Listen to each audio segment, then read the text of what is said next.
Mm.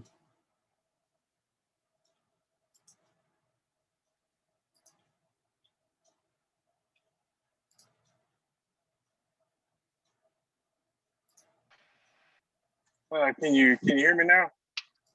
Yes, I can. Okay. Yeah. I've had a problem trying to log in on this thing. I'm very sorry. Oh, no problems. Sometimes it's a little, sometimes it can be kind of cantankerous figuring out get the audio and the video and everything all going at the same time.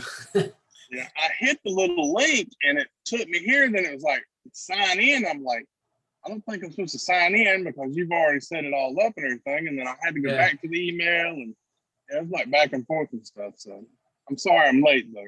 Oh no, you're no worries. You're okay. Thanks for taking a little time to talk today. How's your day going? Well, it's hot. I'm dealing with traffic, and it's it's going. How about that? We'll just put it that way. It's going. Yeah. Yeah, Charlotte traffic is just crazy right now. So Yeah, I tell you what.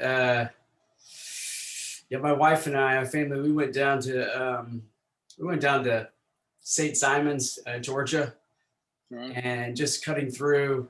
It's like no matter where you go and you travel this day and age, there's always road work on some interstate. And so, but I've heard that it could be pretty rough there in Charlotte. So, In the state of Pennsylvania, a road cone is actually the state tree uh, because they've got so much road work going on in the state of Pennsylvania. yeah, yeah. So, Well, awesome. Is that where you live outside of Charlotte there? yeah, I live in Conover, North Carolina. I had some things happen a few years back, and me and my wife split up, and I moved back up to Conover where I have a house and everything. So, All right. Cool. but it's actually easier to get to Charlotte from Conover than it is from Mooresville. Oh, okay. Is that where you were previously in Mooresville? Yeah, Okay. yeah. If you're not on Interstate 77 by 6:15, by the time you get down to exit 23, it could take you anywhere between an hour and a half to 2 hours to get on into Charlotte. Oh, geez. Yeah. Yeah, I know where our headquarters is in Indianapolis, outside of Indy, and so I know on the northeast side, traffic is terrible, but they've built up the interstate and the loop around Indy pretty well. I mean, they're still obviously working on construction.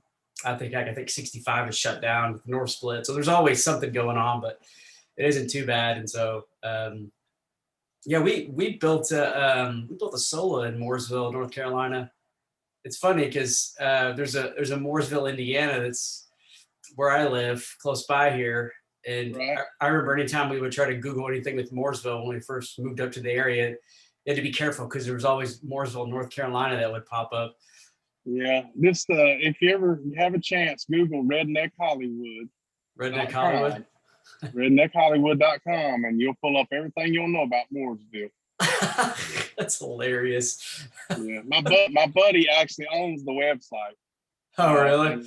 Yeah, he done that because that's pretty much what NASCAR is like just a bunch of redneck guys, just driving cars around tracks and stuff. And Yeah. I was actually working yesterday for a driver, Jennifer Jo Cobb. She's a real good friend of mine. I was in her offices doing remodeling and stuff. Yeah. Yeah, so I was doing some stuff for her as well. So, well, cool. Yeah, well, thanks for taking some time and for applying for. We got a traveling superintendent position that we've got available here at Banyan, and generally, I just share a little bit about the company, a little bit about the position, and then just ask you to share about yourself, kind of what you're currently doing, your experience, and what you're looking for, kind of in the future. And so, just kind of take it from there.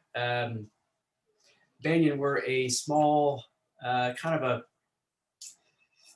I'd say, boutique kind of commercial construction company. We're not your typical GC, kind of cookie cutter. We're kind of take pride in being kind of specialized and really giving the full service to, our owners, franchisees, working with franchises. We've been working with Sola salons and working with their different owners and have been building Sola salons throughout the U.S., about 27 states, East Coast to West Coast. And so we've built up a really good reputation with them and have become like the preferred builder for them. And we've been able to help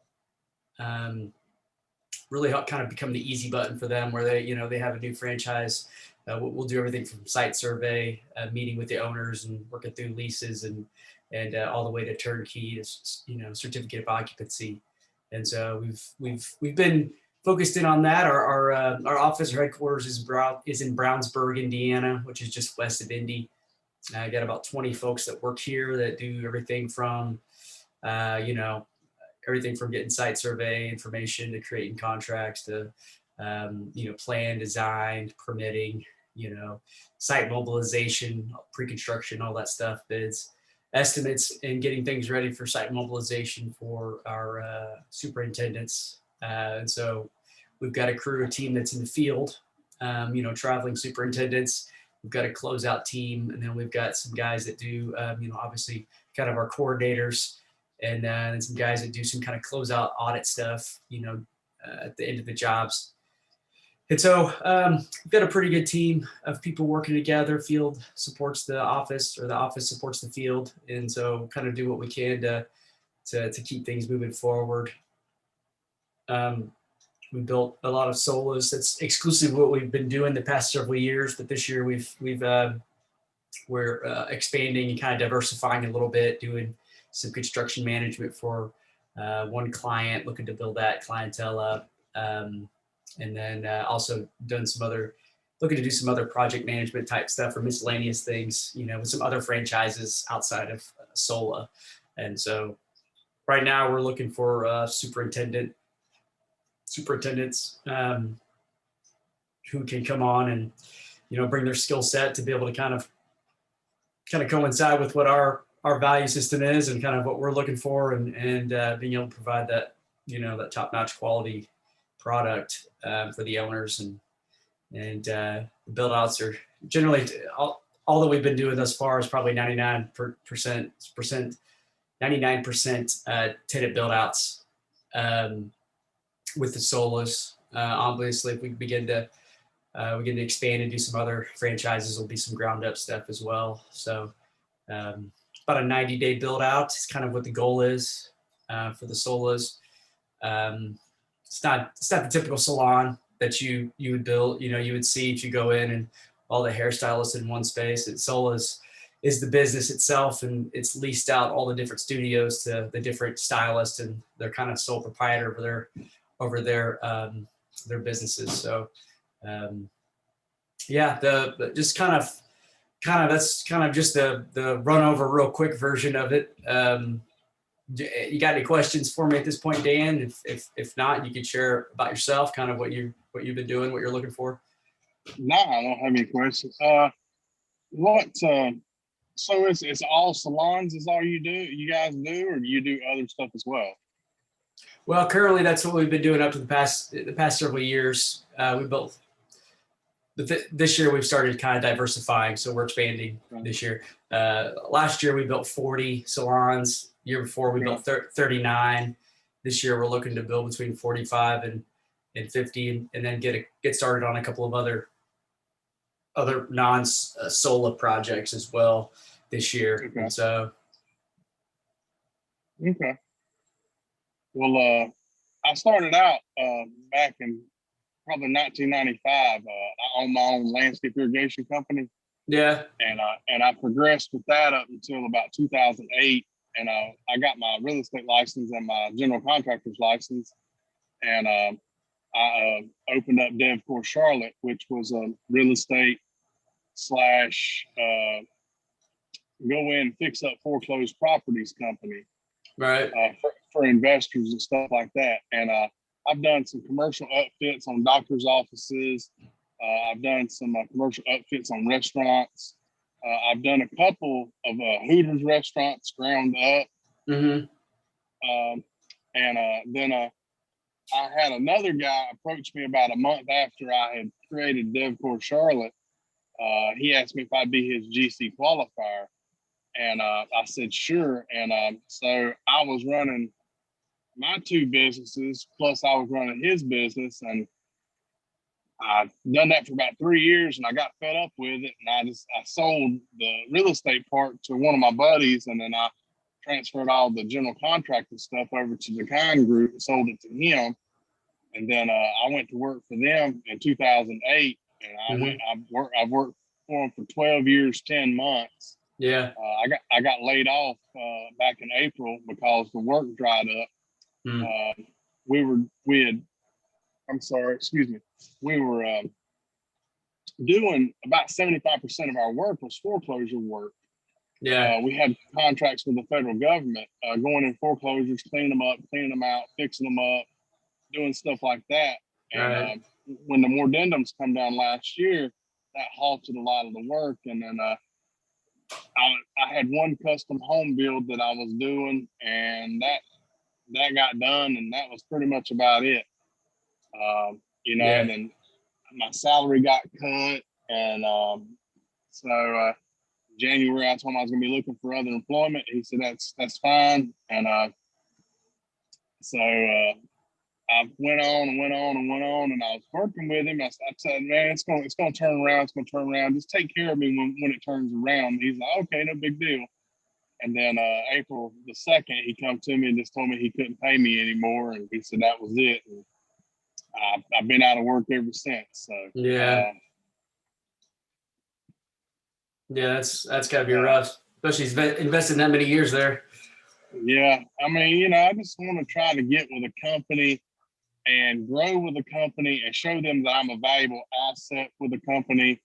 I'm very, very time oriented. Like I try to stick to timelines like better than probably a project manager does. Yeah. But I was doing the superintendent and project manager role at the Kind Group, and that's how I got into the project management part of it.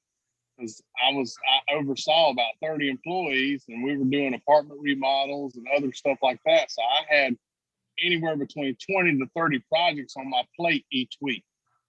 Right.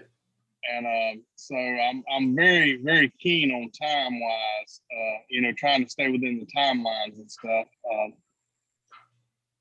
I don't try to be like a super butthole about it, but I mean, I want to get it done. That's my biggest thing, and just I'd like to go to work for a company and do 20 years with them, and just grow with them. That's my biggest thing is I want some stability. I want to know that I don't have to worry about a job, and I can work there for a long time and do a good job for that company. Yeah. Yeah, definitely. So you, so on the most recent stuff then was mostly like restoration, residential kind of renovation of foreclosed homes. The last project I finished up was a custom home build, and I finished it up in September of last year.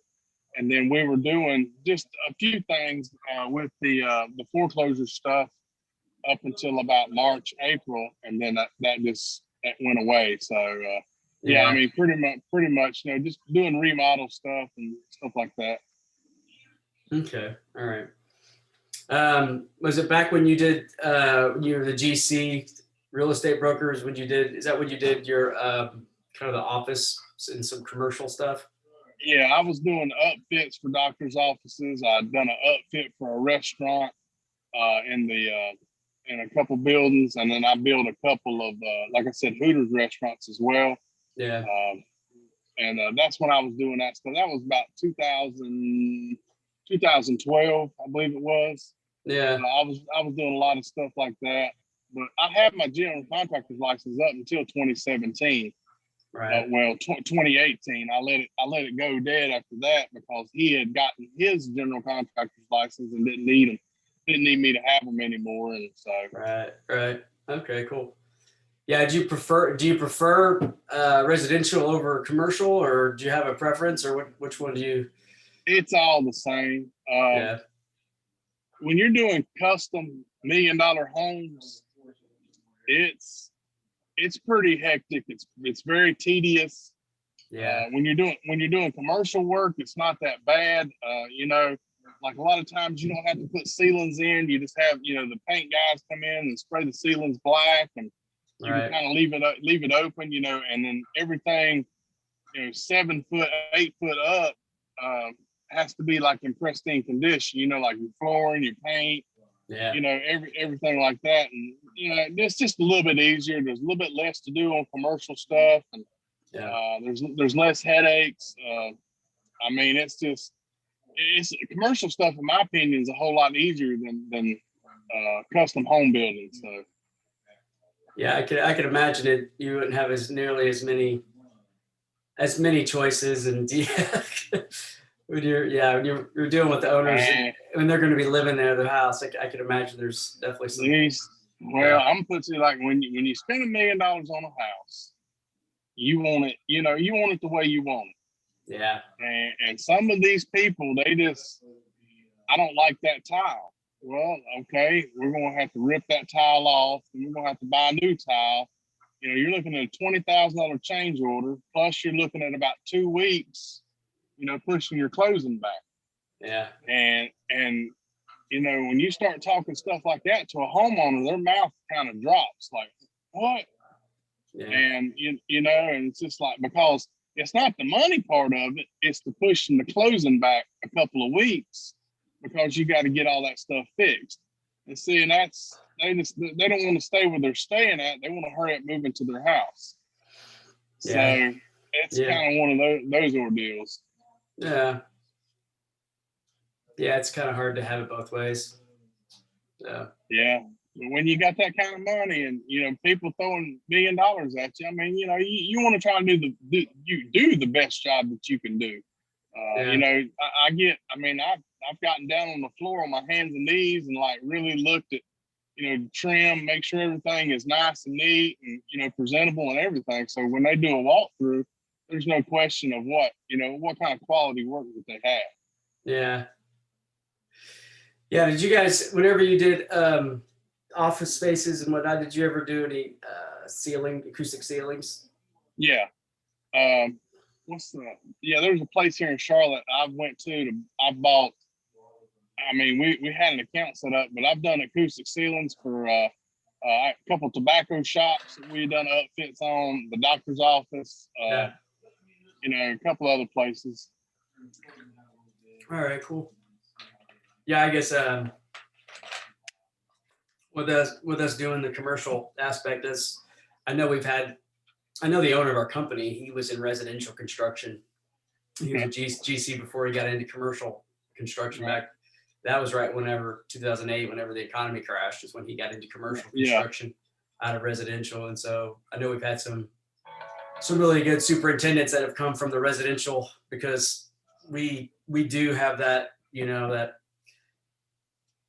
maybe is not as many things, you know, that you would have as far as with a you know, like a custom home, but still that like attention to detail, you know, that like someone in the residential construction would be able to be a little more attuned to than just, you know, your big box stores type stuff. So I hate pulling up looking at buildings, you know, like a CVS or a Walgreens or something. Mm-hmm. Like you just kind of look up like, man, that grout, you know, that grout line, that's just too wide, you know. I mean, like, you know, where you laying your brick and stuff. Yeah. And I'm like, oh man, like who overlooked that, you know? And it's like 25 feet up. Yeah. My buddy's like, man, quit nitpicking on the building. I was like, man, I can't help it. I have an eye for that stuff, you know. And then you walk in, and the floor's got more lumps in it than somebody got hit in the head with a hammer. So I mean, it's like I see all that stuff. Yeah. Yeah, my dad was a builder, so I was around construction growing up, and so I definitely could see it's like something's a little bit off, you know. But you know, I mean, you gotta pick your battles. So, cool. Yeah, cool. Have you got any other questions for me, Dan? What kind of benefits do you guys offer?